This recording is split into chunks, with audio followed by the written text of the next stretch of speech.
All right. It has been way too long, but we are back. I am Coach Jordan, And I'm Coach Rudy.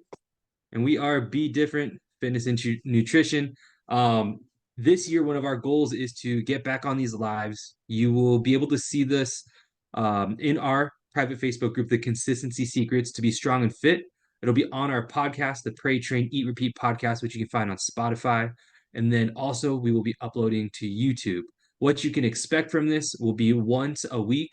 We will be doing our lives. And within the lives, we will be covering everything from faith, fitness, food, and focus, the four pillars that we focus on with our coaching. Today, we're going to do a reintroduction of who we are, what we do, why we do it, and a few little icebreakers just so you guys can get a better idea of who exactly are these handsomely bearded men. So, yeah, do you have anything you want to touch on before we jump on in? No, let's just do it. All right, so we are BeDifferent Fitness and Nutrition. We started technically, I always tell you, we started 2 years ago on January 1st, 2022, but we really took off and started doing our things on our own June 1st of 2022. So about a year and a half we've been in business. A year and a half now? Yeah. Yeah, year and a half. Originally we wanted to do online coaching and then realized we just love the in-person connection. So we just want to be able to provide coaching, health, fitness, nutrition, and faith support with what we do. There's a reason why we put a cross and we put faith in the front of our logo and in how we do things because we found this to be a calling from God, brought us together working for Progressive Health and Performance in Marietta, California, which was an awesome place. But we just felt led to do this, and that's kind of where we're at. Anything else you kind of want to do for at least introducing BeDifferent? Well, the story of how Be Different got started really started on a road trip. It was about a 5 hour road trip to Arizona. Hmm. And we were going to a business building type of conference. And we were still of the mind that we were going to be working for Progressive at that point. But at some point during that road trip, I was just telling Jordan, I've always had this vision or kind of God guiding me towards incorporating faith and fitness into a business because I think they mesh really well together. If you have a strong body, a strong mind, you're able to serve God at a higher level in the sense that he could really use you in multiple capacities because you're not limited by health or some type of mental illness. You're feeling great, you're thriving, and it really takes people to be ready to be able to meet the call whenever God puts that in your life. So we're in this meeting, and there's an exercise where we have to just walk up to a random person in this room of like 350 people and introduce ourselves, say how we help other people. And I look across the room, I lock eyes with another coach, and we're kind of making the awkward walk towards each other. And I was like, hey, I'm Coach Rudy. Uh, I I help people via health and fitness. And then he introduced himself. He's like, I'm Coach David, and I have a three I forgot what he called it. It was do you remember? Romans method. Yeah, the Romans method. It was a framework based on scripture, and he incorporated faith and fitness together. And Jordan and I had just had this conversation about, kind of trying to clarify what that would look like. And here's a guy who has kind of like that system already in place in his business, and it was just kind of like a little nudge from God, like, okay, you guys are on the right path, and it's been multiple instances where we could kind of see God's guidance in the business and how we try to operate. Yeah. And so long story short, we had, a 5 hour drive back home. We tried to figure out, how can we make this work with a company that we already love working for? and 6 months later, we took a leap of faith. We knew it was going to be a lot of work, and it still is. But we're continuing to learn the things that God has planned for us, which I think has been really rewarding. So, yeah, that's just a little bit about Be Different, how we got started. Let's jump into a few icebreaker items. So I'm gonna just rapid fire 3 questions at you, and then you respond, and I'll give you my response as well. So, number one is favorite meal. What's your favorite meal to go to? If you could just choose any meal. Hey, I think I've said this before. It's all nothing could beat a good old fashioned uh carne asada burrito. All right, all And, right. it's a good survival food because it's easily portable. You could eat it walking, you could eat it driving. Uh So if you're on your deathbed, you're gonna go for a burrito. uh I mean, on my deathbed, I don't know if I would want to eat, but if I could eat a burrito, I wouldn't. I would definitely. Last meal that you could eat and enjoy. Oh man, that one's tougher. But I'm just saying, favorite meal overall, like like multiple criteria, burrito meets it all for me. All Make right, all carne right. asada burrito has protein, has carbs, has fats. Add a little guacamole on there, you're good to go. For me, it's always been sushi. I absolutely love sushi, and a close second would be a nice, perfectly medium rare, slightly on the rare side, ribeye or a porterhouse steak. Like those two are neck and neck, but sushi takes it because I absolutely love sushi and I Well, crush sushi all the time. I always say that sushi is just the Asian burrito, so it's Yeah, like, pretty much with small little bite sizes. All right, next yeah, question. Do you have a hidden talent? hidden talent. Um, I was sharing this story with the coach. I pretty much knew my wife was pregnant before she did with our last son. So I think pretty much if there's like a girl that's like 2 months pregnant, I could probably pick up on it and before she knows it. Yeah, yeah, I've I'm just definitely kidding. I experienced. don't know if that's a talent. Uh, Yeah, no, it's a little hidden talent, little skill you didn't. It's like one of those like useless skills that you're like, so are you pregnant? What are you talking about? Like, hey, I was actually pregnant. I was like, oh well, I just had this sense, a right, sixth sense. For right. me, hidden talent. I don't know if I have anything hidden, but I pick up sports pretty well.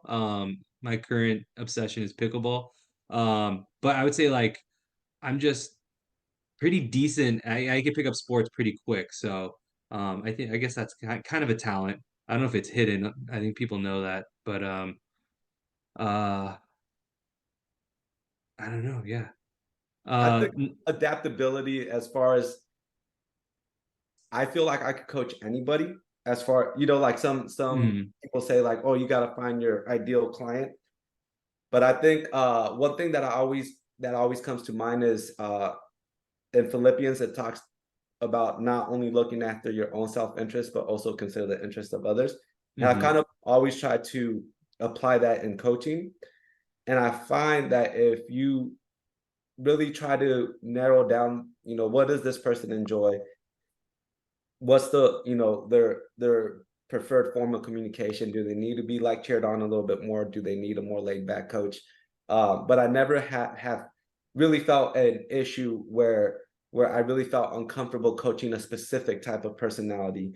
I could always adapt to that person's energy, uh, hmm either bring mine up or bring mine down a little bit, to give them the best experience possible. I know for sometimes I could be really tough for but I mean I work with special needs kids. I work with elderly clients, and it's just finding like what does that person need in that moment. So I think from a coaching perspective, that would be my hidden talent. Yeah, no, that's definitely a good talent of yours, and that's exactly why I teamed up with you so I could just hand off everyone to you. Makes it easier on myself.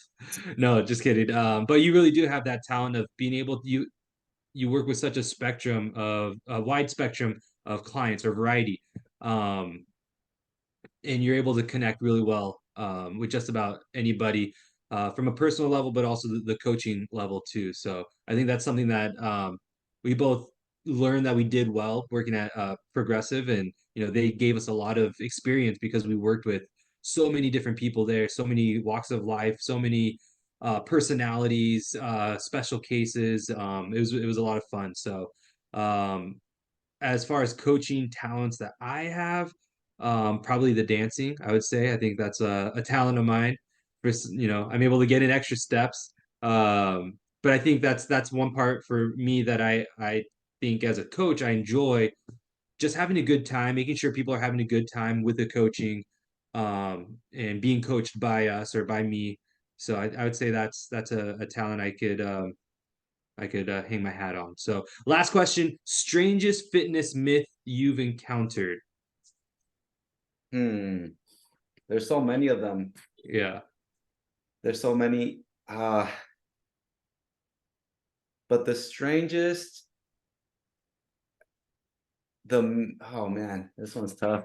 I just saw something that was saying like drinking, like be careful about how much water you drink, and like don't drink too much water. There's so many of these different like I don't say propaganda, but it's just like people that are taking specific parts of fitness and going so extreme that it's strange to me of like you Right. know eat this, don't eat this. Be careful, like you shouldn't be. There's the most recent one I posted on my social media was about the people over the age of 60. I can't remember the exact number, shouldn't be doing these exercises. And then I followed up with Anne, who's 72 years old, doing those exercises, and just she is so Right. strong. And it just helps. There's so many things to it that come along with it. So Well, um the biggest one that comes to mind is probably the most under talked fitness myth, but it's the one that impacts the most people in fitness. And it's that you that you can use a diet to have long-term success with weight loss. So what I mean by that is the data doesn't show that diets actually work for weight loss in the sense of they may and what I mean by weight loss, you'll lose weight on a diet, but the weight maintenance part of it. So people we say this all the time, people don't have a weight loss problem, they have a weight maintenance problem. And after a year, if somebody follows a specific type of diet, whether it be keto, paleo, whatever it may be, it shows that over 80% of the time after a year, most people will gain the weight back. After 3 years, that number shoots up to 95%. So I made a post about this yesterday where is you don't find the perfect diet, you create it, because it has to be something that is going to fit in your lifestyle that you're going to be able to sustain for the long haul. So the biggest myth is that you could diet yourself to a weight maintenance level. yeah. You could lose weight with diets, but usually the data doesn't show that you can maintain a weight, because as soon as you start to go back to your old habits or let off the gas pedal a little bit, you stop counting the macros, you stop, portioning out your food, that weight will start to creep back up, and sometimes it comes all the way back. And I think that we have to start shifting from, fixing a problem that is more deep rooted, because it really goes down to people's choices and actions and thoughts and all those things. Mm-hmm. And instead of just trying to say, oh, you should try keto or you should do this, they could work in specific scenarios for like very time bound goals, like getting ready for a wedding, but for a sustainability approach, we have to dig a little bit deeper. Yeah, definitely. It's kind of like saving up for a house and for the down payment. So you're doing all these things to buckle down, work an extra job, um, be frugal with your money. So you have that, 20% down, you pay it. Cool, I'm in a house. Oh, but I can't afford the mortgage because I went back to all the previous, habits that I had. So it's same thing with a diet. It's like, okay, I'll frame it for the next 30 days. I'll lose this weight, but then after that, and but all and I would say almost everybody's like, well, I'm gonna stick with this diet, or I'll just I'll come back to it. If you don't see yourself doing a diet or sticking to a specific nutrition protocol for beyond a year, if you can't say that I'll do this for the rest of my life, in my opinion, what's the point of doing it? Because you're just going to go back to your old habits. So that's something Right. that makes us a little different in how we have it's a slower approach, but the results speak for themselves when you're able to maintain those results. Right. We always say, wouldn't you rather be able to keep the weight off, feel great, for the next 5 years, or would you like to do it for the next 3 months? Well, everyone's gonna say, yeah, the next 5 years. Okay, cool. Let's stick to this plan. Um, let's discuss a little bit what initially drew you to health and fitness and what keeps you motivated. Health and fitness is one of those things that I've always kind of had a passion about, but it really became clear when I got sick. When I went through my bout with cancer in 2008, because up to that point, I was always a really active person. Same thing, I could pick up whatever sport I played. I was never great at any one sport, but I could always be competitive in any sport that I played. So whether it be soccer, baseball, I would get the hang of it and be competitive by the end of a season, or if I just dedicated enough time to it. But when I got sick, I couldn't even stand up, without passing out. I was at the hospital more than I was home for almost a year, getting chemo and blood transfusions and all this stuff. So it really opened my eyes that we don't have it. Tomorrow isn't promised, and if you don't have your health, then you don't have anything really, because being limited to bed rest, or I wanted to go out and walk. I wanted to do all these things, but I just didn't have it physically in me. Like when I would get enough energy, I would do it. But then usually on that rebound, you're going in for another chemo cycle because they give you enough time to get your blood levels back up, and then you're back. So I feel like a lot of times we take the things that we have for granted. Like if you have a sane mind and an able body, our best, it is up to us and our duty to harness that and to grow it, to make it as healthy as we can. And that translate over to your family, your actions, that your relationships and all those things. So really it just started by seeing what it's like not to have health or a fit body. I was so skinny that I couldn't even, if I had sweats on, I could pull up the leg and it would just fall right down because my legs were so skinny. So it really it's humbling, and I could see from a level where somebody is struggling with something like that, where they have either an injury or some type of ailment like that. Um, I know how tough that can be, but also I know that you could rebound from it, and your body was meant to heal. God created a body that could regenerate and learn and adapt. So that's really what draws me to fitness, is that no matter where you're at today, you could still become better tomorrow. Thanks for sharing that. I appreciate it. I always love hearing that story and your motivation for it. And I can't believe that your legs were even skinnier than they are now. So Yeah, I mean, neither. Took a lot of work to get. I went from chicken legs to turkey legs, so yeah. so they're So turkey legs now. So I think one thing that definitely helps our partnership blend well when it comes to the coaching piece is I come from a different spectrum, or from the other side of being overweight, and I grew up playing sports. I loved, like I said, I pick up sports pretty quick, and I love playing. I love the competitiveness of it.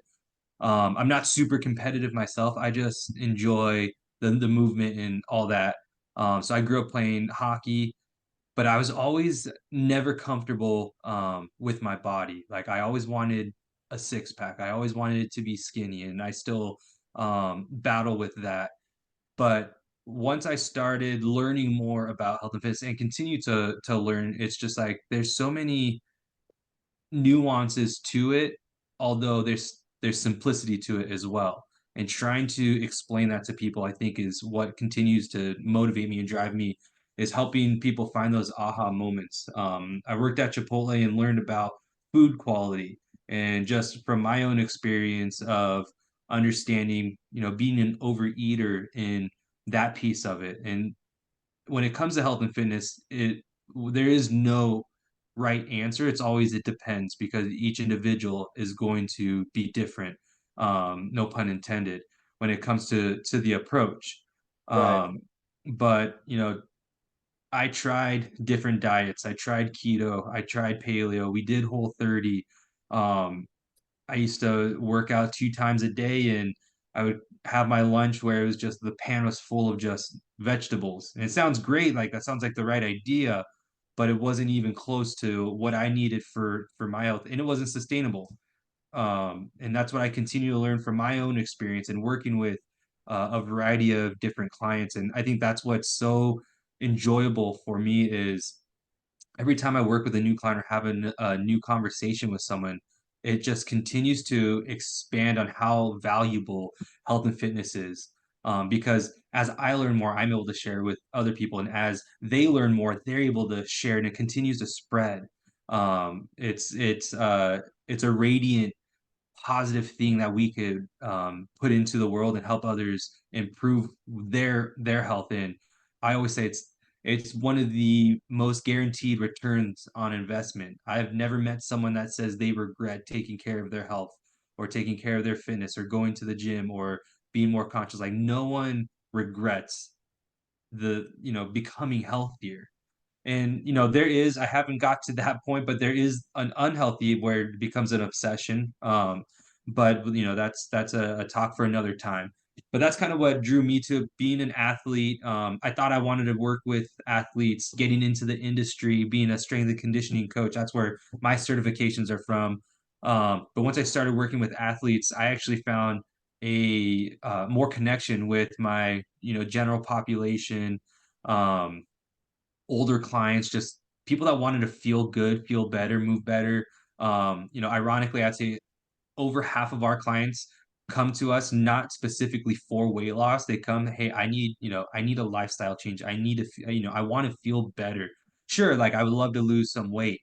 So it's cool that people notice that they prioritize the health piece first before they want to get to the weight loss. They know that that comes along with it versus I need to lose X amount of weight by this time, because those tend to be a little tougher to work, not to say work with, but to get the message across. Like, let's focus on getting strong, and then all these things will come along with it. Let's add positive things to our habits and our lifestyle and see how that creates it. And that's been a mantra of mine, is radiate positivity. And I continue to try to drive for that with my coaching. Yeah. One thing that stands out is I don't want to teach my clients like specific rules or make very specific like rigid things for them to follow. I want to teach them principles, because principles you could adapt and use in a variety of different situations. So in principle, if you eat more God-made food, you're going to be healthier, because you're just eliminating all the preservatives and chemicals that get added to our foods that come in boxes that are highly inflammatory. So in principle, if you just focus on eating more wholesome, uh, pretty much from the ground, or something that you recognize what it is, you're gonna have a lot better health benefits. Mhm. In principle, if you do strength training, you're gonna get stronger. Doesn't really matter, if you have the perfect plan or whatever. Pick up a weight that challenges you, do some squats, do whatever, and you're gonna get stronger. um Once you start to build a habit of these different principles and make practices of them, then you could start to apply specific different things for a specific goal that you have. But if you don't even have that foundation of anchor habits, as soon as life punches you in the face, everything's going to fall apart and you're back to square one. But if you develop the foundational habits, which I call the principles or the pillars, you're going to be adaptable to any situation, because now like, okay, I'm I'm going to be traveling a lot. I'm just going to pack X, Y, and Z. It is not even something that stresses you out anymore. So that's the level that I hope, you know, through the coaching journey that the client gets to, where they're able to take those punches that life throws their way. Because as soon as you start to try to make a change, you're gonna meet obstacles. It's gonna happen. So it's crazy to think that you're gonna start a diet on Monday, and they're not gonna have the freaking mustard that you need for this recipe that you're trying to make. You know, so any type of change is gonna come with work. It's not gonna come easy. But if you learn the principles, you're gonna be able to adapt it to any specific situation you're trying to get to. Definitely. Yeah, I think that's one thing that separates us is helping clients build awareness. I think a lot of people come to us and they have no idea how much they eat, or they don't even know if the food that they're eating is good or bad. Everything is compared to what they see on social media or what they see on the news. They don't know how much they move or lack thereof, and or they know that they don't move a lot, but they ignore the fact that they don't get a lot of movement. So that's a big part of getting started is helping people figure out like where am I within this range and how can we start to close the gap? How can we start to we don't need to go to the gym 5 days a week, but I can make it to 1 day a week. We don't need to go for a mile run every day, but I could go for a 5 minute, walk. Like, how can we just start to lay on those principles and get a better understanding and educate them on the who, what, why, and how this why who, what, and how this is going to impact them and get goals, but also the simplicity of it. Um, when it comes to the people that we serve, we always say we kind of talked about we serve just about everybody from young to old to just beginning to athletes. I would say one thing that does separate or that we do focus on would be frustrated health seekers, like people who are frustrated with, I've tried this, I've tried these diets, I've tried these workouts, this YouTube series or this Instagram workout, I've tried fasting, I tried keto, I tried paleo. People who tried everything under the sun, maybe they saw some results, maybe they didn't, but just unable to maintain it. Those are the people that we work well with. Um, Busy professionals. I think that's another one that we're able to address because our coaching model helps you identify, important things in life, your stressors. The health coaching piece, I think, is really important. A lot of those conversations that we have on the floor with clients definitely resonates with busy professionals. So I'd say those are kind of the two ideal clients for us or who we work with. Anything you want to touch on as far as who we serve? We definitely, along with, the people who the clients who've tried other things and didn't have success, it's also people who just want to learn the foundational things about health, because they've seen it all. I mean, we've been so saturated with every health fad that you could imagine due to social media, and we start to realize real quick that all these like methods and things, uh, they are very gimmicky. Mhm. There's at some point, and this is something that I tell my clients, like anybody who's just really ready, willing, and able to be done with the gimmicks and just really start chomping away and actually working on behavioral change, addressing sometimes is finding out what you already do really well. So for a busy professional, for instance, they have time management skills. They have skills where they're able to prioritize and focus on specific tasks.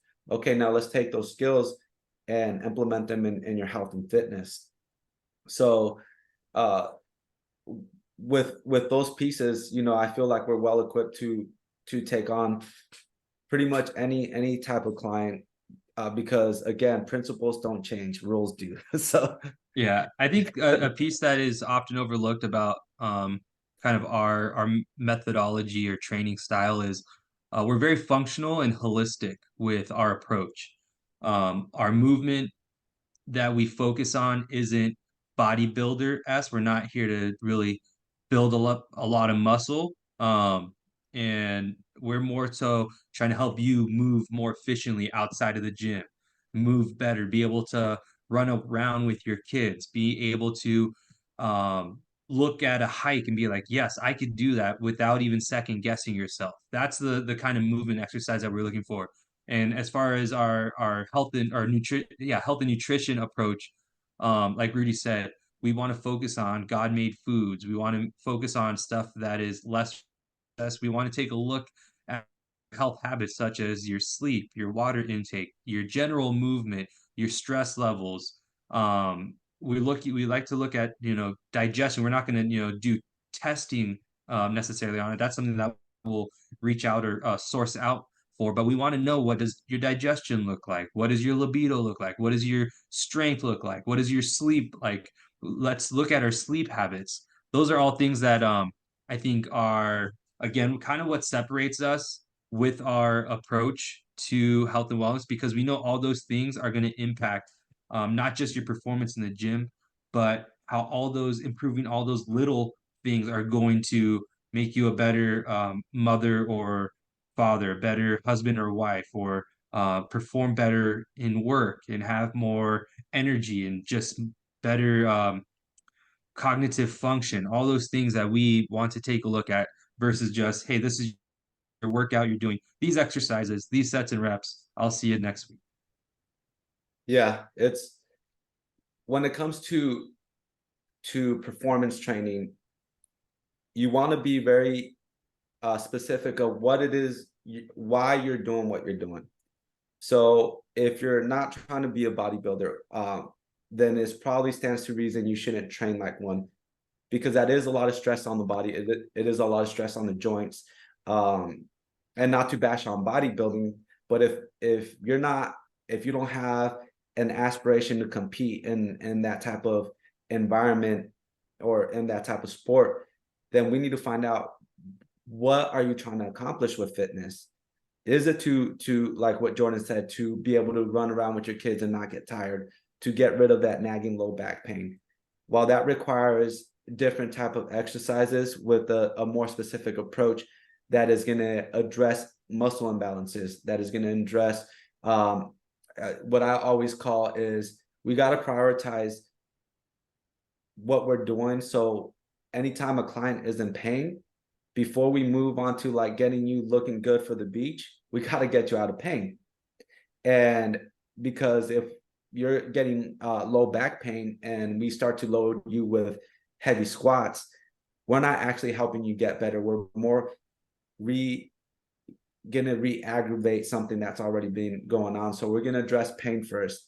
We're gonna address movement dysfunctions, all those things, so that, let's say down the road you do want to get bigger arms or this, we're doing it on a body that has the right foundation and the right capabilities to be able to load heavier weights, to be able to do these things that are going to require more from you, because doing those type of workouts are a type of stress. And if you're already at your stress threshold because you're in pain, you can't sleep, we're just making a already bad problem worse. So that's kind of like our thinking when we're looking at a client is, okay, what is their movement capability? What are they ready and able to do those type of movements right now? Okay, if not, how can we get them there? So from a exercise perspective, the client has to earn the right to progress to a more advanced type of training, because we're doing you a disservice if we start you with a crazy exercise regimen where you're leaving feeling worse than when you came in. So our goals for our clients to feel better each week, like they're getting stronger, they're thriving, they're managing stress better. If we're doing those things, then we're the sky's the limit, because you're not continuing to beat yourself up. And a lot of what we see in exercise culture today is just like grind mode, grind mode. But guess what? God created the world in 6 days, and on the seventh day, he rested. We need rest and recovery. It's a very important part that's often overlooked that I feel we try to really preach to our clients. Yeah, I would say actually that's been one of my focuses the last couple of weeks. Prior to that, for a couple months, I was really pushing myself in the gym and I enjoyed it. I saw results, but within I'd say 5, 6 weeks into, this high volume program where I was lifting heavy, getting strong, I just started noticing a few tweaks here and there. My energy levels were changing, but it impacted other things like my cravings. And I would just, after workouts, I wouldn't, I would say overindulge, but I would eat large amounts of food. Um, as I started to tail back, it actually helped me monitor my energy levels a lot better. I had a lot more awareness of my body's cues and hunger cues, energy cues, like all of those things become a lot more clear and able to make better decisions with it versus um, just, fitting my macros into a specific range, but all at one. Like it's I enjoy health and fitness so much because it's just a continuous art form of what works for you. There's such a unique approach for everybody. So what I want to transition to is what can you expect from us? This was a little longer because it's a reintroduction, but moving forward, we're going to break this out into different segments. We'll have guest interviews. We will bring on some of our clients they could kind of chat about their experience. So you get a firsthand view of what it looks like to train with us, or you could hear about, what they like to say under their breath when we're not looking. But we'll be able to give you guys also some Q&As. So if you guys have questions, please send them our way so we could answer those. Um, and also, I would love to do kind of a series where we'll just kind of put in maybe like 10 minutes of taking you through our whole unique method of coaching, what it looks like to go through our foundations phase, what it looks to go through our priming phase, what it looks like to go through an acceleration phase, and then lastly, our maintenance phase. So, just to kind of give you a quick summary of what that looks like, is we want to help you build a foundation when you first start with us. Let's get more aware of our habits and let's get consistent with our routine. Now that we've kind of built this foundation, let's start preparing yourself. That's the priming phase. Let's start seeing how strong um, or how far we can kind of push ourselves. But then in our acceleration phase is where we really tighten the screws and lock in with everything. Our nutrition. This is typically done right before, say, the summer, or you're headed to Cabo, and this is where we're really going to buckle down and get you ready for, let's say, a wedding. And then lastly, we want to keep those results. So that's what maintenance phase is for, to help teach you how to maintain it, how to be able to not turn the light on and off, but more so the dial method, which we've talked a lot about and we've talked about before. But we'll be covering all of that, all the things that make it special, all the things that we talk our clients through so you can learn more. That way, every time you listen to one of our episodes or you're on one of our lives, you are going to walk away with more information, more confident with your health. That's one of my personal goals when I sit down or to talk to someone, pass with someone and asking questions. We want to be able to make sure you're walking away with 1% more knowledge about your own health and fitness and things that you could do. For sure. And there's there's nothing new under the sun. Like everything that we're gonna say, you've probably heard before, but it's just highlighting the approach that at the end of the day, you want to find what's gonna work for you and what is gonna mesh well with your life. If you want a six-pack, great, but just realize that the inputs that you're gonna have are gonna have to meet that. So there's gonna be, Sacrifices too. yeah, the sacrifices, the price. There's always a price for everything. So before you make a fitness goal or a financial goal, are you willing to pay that price? Because it comes at a cost. Yep. And but also the reverse is true. neglecting your health and fitness comes at a price and at a cost, and are you willing to pay that price? So I would rather invest my time and energy and greater returns through more longevity and greater fitness. Like if you have a body that's capable, that is resilient, that looks formidable, that is a very confident person when that person walks in a business setting, or when the children look up to like, I want my kids to look to me as like, dang, my dad gets after it, and they want to model that. So we want to instill that in you guys, and we want to make sure that you have the tools necessary to identify where you want to go. We set the GPS. Okay, you're at point A, how are we going to get to point B? And stay tuned for these lives, because we'll bring some knowledge, we'll bring some fire. So hopefully you And guys some enjoyed it. controversy. I definitely want to jump into controversial topics um about health and fitness. Like, man, I can't wait. I want to jump into, have you heard about the new it's basically like the new game changer. It's called You Are What You Eat. I've heard briefly about it, but So it, from not yeah. even watching the movie, I already, like most movies that try to convince people from to eat a specific type of way will undermine all the other studies that don't agree with them. So they will highlight all the studies that do agree with them, and they won't show you the studies that either negate their stance or their claim. So is that kind of like what you're talking about? Yeah, Because yeah, that's pretty. You're pretty much hitting the nail on the head with it. It's an experiment with two twins. One does an omnivore diet, one does a vegan diet. The vegan ends up having better, so they continue to put emphasis on this. Just the imagery of things look better with the vegan. But when you break it down, the vegan ate 250 calories less on average over 8 weeks. So that means 14,000 calories less over 8 weeks. That's a lot of calories reduced. And I think that had the biggest impact on the actual blood work and improvement. Obviously, eating more fruits and veggies had its own antioxidants and nutrient benefits to it. But at the end, when they asked the vegan, would he continue to do that? He said, absolutely not. So, like I said earlier, if you can't see yourself committing to something long term, why do it? So, right. people vegans say, well, look how beneficial it was. They weren't super monitored on what they were eating, how much they were eating.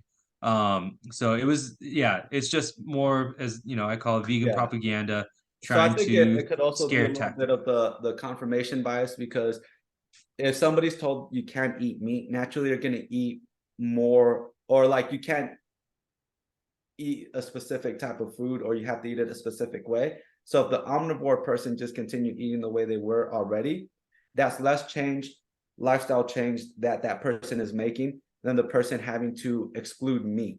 So naturally they're going to be more in a frame of thought of eating different things, trying new things that are probably going to be healthier than the person who didn't really make any changes, because what goes beyond that is food quality. So to really have a good, I think in that scenario, if they weren't monitor what they're eating, it would have to be specific meals with very specific macronutrient breakdowns that both the vegan person and the omnivore person meet. So like meal one, you're gonna have 30 grams of protein, uh 25 grams of carbs, and 15 grams of fats in this meal, and we're going to construct it for you over 8 weeks to meet those requirements. They're all going to be whole food sources. I would like to see that. Yeah. Yeah. Oh yeah. Like you, But there's a because reason. that I think that would be a lot more. It would give a lot more clarity on okay, is meat as bad as they say it is? But if you're just Mhm. gonna say this person ate no meat, this person ate meat, okay, that really doesn't tell me anything about their actual, like, yeah. Yeah. So I could see I where would say that would be that's one person that we don't really work with is vegans. I would send you to someone that focused specifically on that. Um, but I'm personally not well versed in the vegan diet. So I would say that's something that we don't work with. Well, I do know a little bit that as far as like being plant-based, you're gonna naturally be lower on B vitamins. So you're gonna want to supplement with B vitamins. There's certain deficiencies that you could have following a vegan diet because it is a lot harder to get adequate amounts of protein, and also the branch chain amino acid profile. A lot of plant-based protein sources don't have a complete amino acid profile, so it's hard to get all the building blocks that your body needs. So I mean, there's plenty of studies that that show like they're called blue zone countries where people Hmm. typically live a lot longer. And one of those is Japan, and they have one of the highest rate of meat consumption per capita. So again, it boils down to what works well for you. And it's the principle that I talk about. If you're eating food that is less processed, more close to the source, then you're going to have health benefits because there's a lot more nutrient density and that food with less calorie density. So not Yeah. only are you able to eat more, you're also able you're going to be more satiated because you're actually getting more nutrients per ounce of that food that you're eating, as opposed to like like you take a bag of Skittles, it has probably like 350 calories. How many blueberries would it take to equate 350 calories? It'd probably be Yeah. a lot. I mean, there's nutrition is so complex, and but also so simple. So we tend to overthink it and fit into these camps when in reality it's like, no, focus on God made foods like we talk about, and incorporate foods you enjoy. One thing my family and I do is we try to take foods that like pizza and just make them at home. Use fresher Hmm. ingredients. Make the dough from scratch. So it's not about excluding foods. It's about finding ways that you can make the things you enjoy a little bit more healthier, more wholesome ingredients, and try that and see how that works for you. Like Yeah. so. Yeah. 100%. Well, I think we should start wrapping it up. I know we talked a lot. We always like to talk. There's when we did these in the past, we'd always tell each other, "Hey, let's try to stay under 30 minutes," and we would easily go over. But yeah, so we will be doing these at 3 p.m. 3 p.m. 4 p.m. on Wednesdays. That is the tentative plan.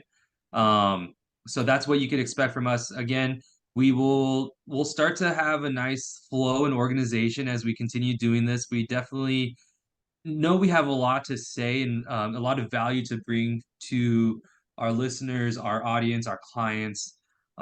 So again, if there's any questions, please don't hesitate to reach out. You can find me on Instagram at Coach Jordan. You can find Rudy on Instagram at Health Coach Rudy.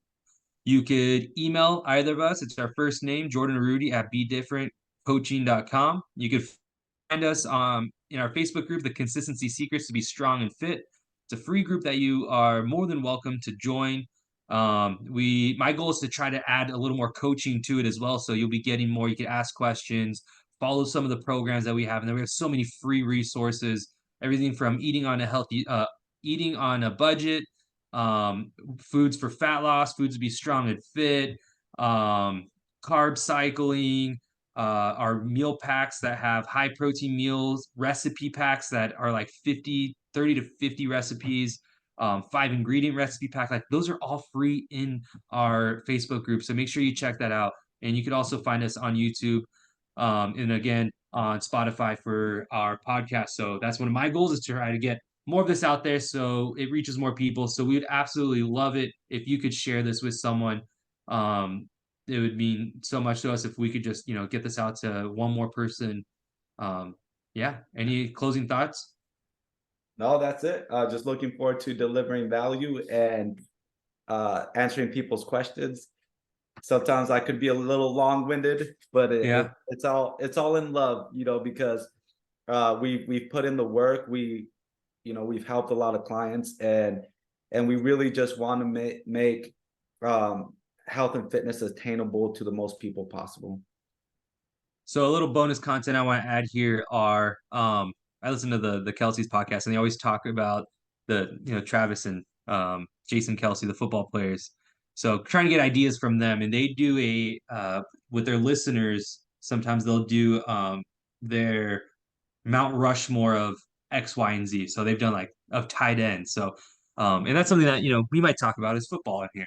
But what's your Mount Rushmore, or you could say top five um exercises, Top specific, so not just like a squat, but like a specific squat. Like what are your top five exercises if you were to either program for someone, that way if someone listened to us this long, they're able to walk away with my five and your top five exercises that we believe should be incorporated at least once a week. So I'll start with lower body. It's going to be the heels elevated goblet squat because it will get rid of a lot of the ankle limitations or help minimize the effect of ankle mobility limitations for people, so they could get in a really good deep squat. A TRX row, because it's if you're on the go, TRX straps are great, and that exercise allows you to change your resistance level by the angle that you're at. Mm-hmm. I will say a half kneeling shoulder press because it really engages your core and gets the shoulders. So I got to push, horizontal push for, okay. For a horizontal push, I will say just good old fashioned push-ups, any angle. You could go feet elevated, Yeah. regular, or you could do my triple drop set, which starts with the feet on top of a chair. Then you go to failure. Then you go down to regular push-up to failure, and then you go elevated to failure. So give that a try. So any type of push-up. Is that three right there or four? That was three. Give me one more. We'll do. Okay, one more. Let's throw a hinge, a single leg RDL. Nice. Yeah, you definitely went more functional, unilateral too with, let's see, you got did you say single arm press? Yeah, half kneeling. Yeah. So Half kneeling single arm press. yeah, Okay. So I'll go a little more compound. I like compound moves because you hit so many different joints. There's other things that need to be involved with it. Um, and if you are strong enough, if you have the capability, then these are my four moves are a barbell back squat. I think that's the king of exercises. I know not everyone could do it, but it works your core, works your stability. I think it's better than hack squats, Smith machine squats, and even trap bar squats because of how challenging it is to. I don't say how challenging it is, but it challenges your core stability. You can move forward, back, left, right, and rotate. So you have to make sure that you're stable in all those areas. Um, Deadlift, just a good old fashioned deadlift, not a sumo deadlift. Um, Same thing, it hits your whole posterior chain, everything from the shoulders down to the heels.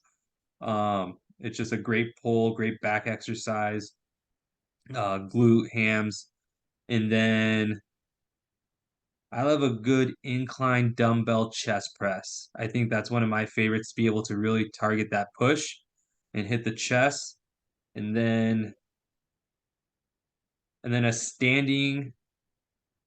I like a good stand. Actually, no, a Z press. I think that's one of my favorites that I like to try to incorporate. So that's when you're seated on the ground, legs straight out, and then you're gonna press either a barbell. You could use dumbbell. I like a straight bar if you can't do a full barbell. So you can even do 20 pounds. But again, you really challenge the core, um, and you have to be able to use your hips and core to be able to stabilize and drive all the way through your shoulders. So those are definitely a little more challenging. But I think those four, you get the most bang for your buck when it comes to those. But yeah, those are more of exercises. Oh, an honorable mention, I love a good windmill. Windmills have been my go-to lately. Really good for the back rotation. half kneeling windmill if you can't do a full windmill. So there's a I little thought you were honorable going to mention. say the um abductor machine. The good girl, bad girls. Yeah. If I'm gonna do that, I would rather use bands. I am a big fan of like a good hip band series that we learned at PHP. Clamshells, hip bridges with the bands, lateral walks, monster walks. I like the ones that you do the linear walks too. So I think that kind of wraps it up for us. Thank you for listening to us. If you listen to this long, if you didn't know, you could speed up podcasts and listen to it twice as fast if you want. I listen to some podcasts 3 times speed so I could get through more.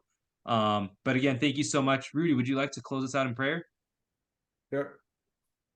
Dear God, thank you for everything that you do for us on the daily, God, for the blessings that you bestow on us, for allowing us to see the light of day, for keeping us in a place, Lord, where we could continue to work on ourselves and have the opportunity to grow closer to you, God.